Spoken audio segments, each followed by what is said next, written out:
तो ये कहानी उन बारिशों के दिन की है जब हम बारिश आने पे स्टेटस या स्टोरी नहीं बनाया करते थे, हम पेपर बोट्स बनाया करते थे. The story is the sunk paper boats.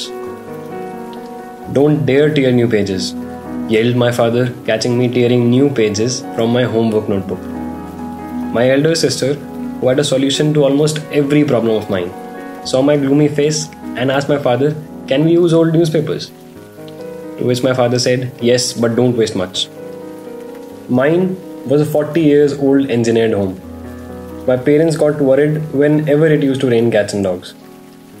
My father, who was more than an engineer, used to run here and there carrying some pumps and technical equipments to take out the rainwater coming inside her home. And my mother, a junior engineer, used to carry some carpets and old clothes to stop the water gushing inside our palace. But my feelings were quite opposite to theirs, as if I was allowed to have one more mango after eating dozens, or I was allowed to drink a full glass of kanji without having to mischievously fill that jar with a glass of water so that no one comes to know.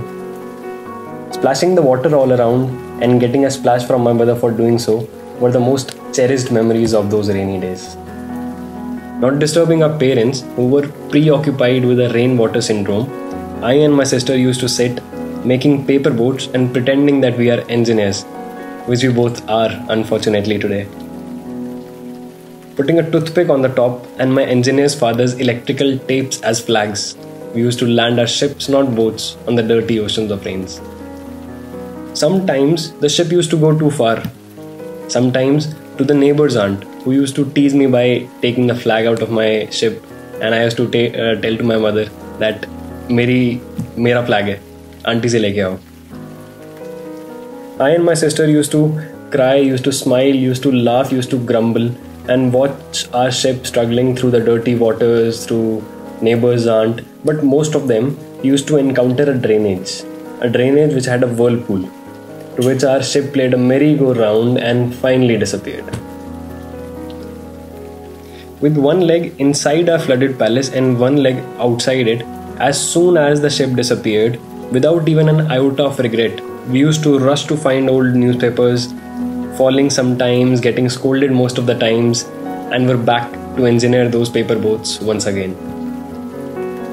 That 5-year-old kid didn't know the word regret.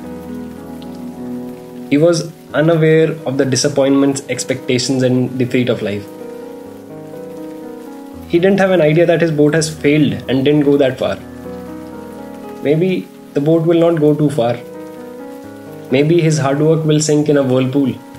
But along with having a leg outside his palace, watching the ship with gazing eyes, he also had a leg inside his palace, ready to deliver that hard work once again, ready to make those paper boats once again, with a very good smile.